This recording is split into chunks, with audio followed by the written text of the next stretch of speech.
நான் திருவண்ணாமலையிலிருந்து ஜீவா பாஸ்கரன் பேசுகிறேன். நிறைய நாட்களாக நாராயணியம் கற்றுக்கொள்ள வேண்டும் என்று எனக்கு மிகவும் ஆசை.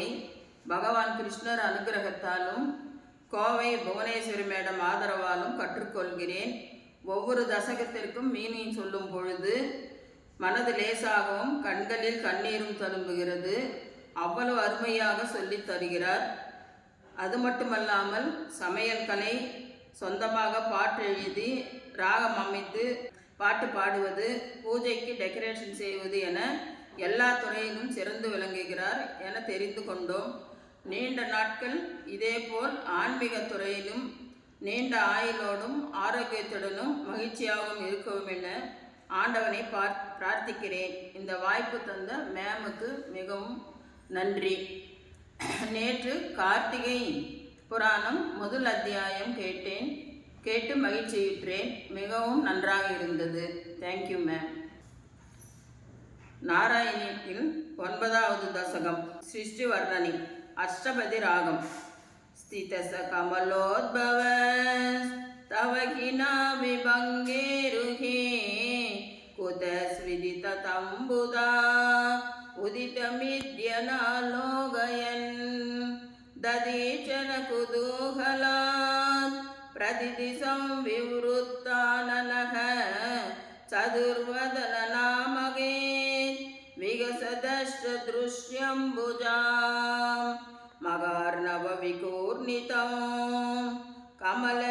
कमलमेव तत्केवलं विलोक्य ददुभाश्रयं तव तनं तु नालोकयन् कये च कमलोदरे मगति निःसखायोग्यकं कुतस्विदिदमम्बुजं समजनिधि चिन्तामगात् अमुष्य किशरोदृग किमपि कारणं सम्भवेत् इति हृदनिश्चय सगलुनालान्द्रात्मना स्वयोगफलविद्यया समरूढवान् प्रौढति द्वितीयमधिमोहनं नदु कले परं दृष्टवान् तदा सकलनालिका विवरमार्गगो मार्गयन् प्रयश्य सदवत्सरं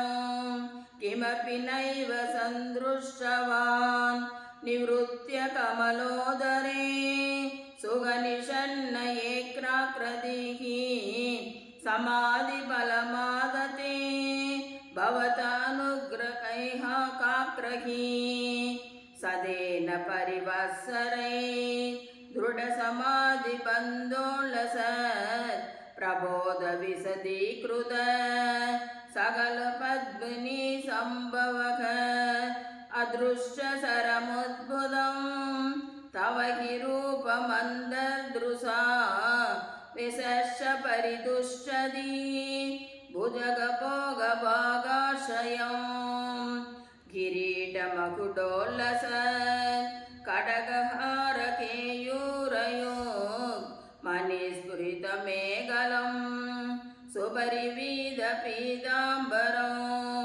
कलाय कुसुमभ्रमं कलतोल्लसत् कौस्तुभं वसुस्तदधि भावये कमलजन्मने दर्शितं सर्वत्र गोविन्द नाम संगीतं गोविन्द गोविन्द श्रुति प्रगरदर्शित प्रसुरवैभव श्रीपते हरे जय जय प्रभो पदमुपैषि दृश्यादृचो गुरुष्वधियमागमे भुवननिर्मितौ कर्मटाम् इति दृगिनवर्णित स्वगुणपं किमा पाहि मां लभस्व भुवनत्रये रसनदक्षतामक्षतां गृहानमधुनुग्रहं कुरुतवच्च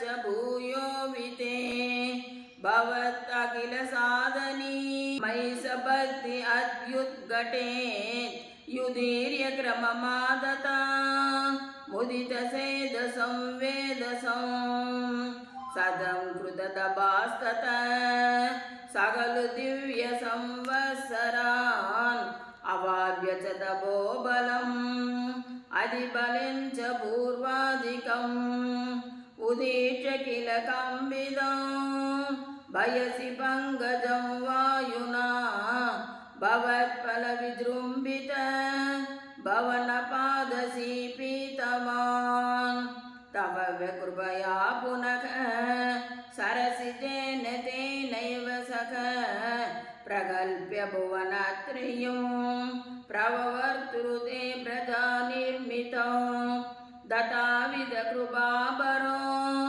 गुरुमरत्पुराधीश्वर द्वमाग परिपाहि मां गुरुदयोषि तैरीचितैः श्रीहरये नमः పొన్ను గురువాయూరప్ప చరణం చోటానికరే అమ్మే చరణం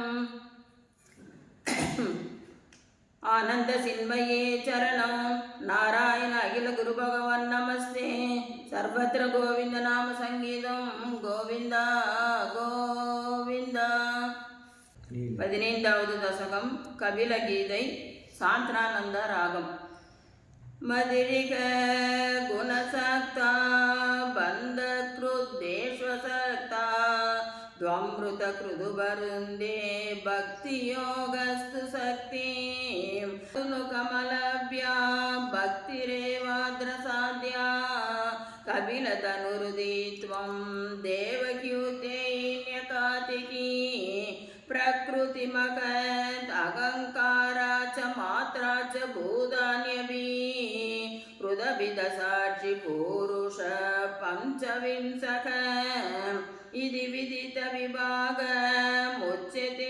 सौ प्रकृत्या कपिलतनुहृदि त्वं देवकीयुतेन्यकातिकी प्रकृतिगतगुणौघैर्नाज्यते पुरुषोऽयं यदि तु जदति तस्यां तद्गुणास्तं भजेरन् मदनुपदन तत्त्वालोचनै साप्यपेयात् कपिलतनुहृदि त्वं देवकीयुतेन्यकातिकी विमलमदि उपातै आसनातेर्मदङ्गं गरुडसमाधिरूढं दिव्यभूषायुताङ्गं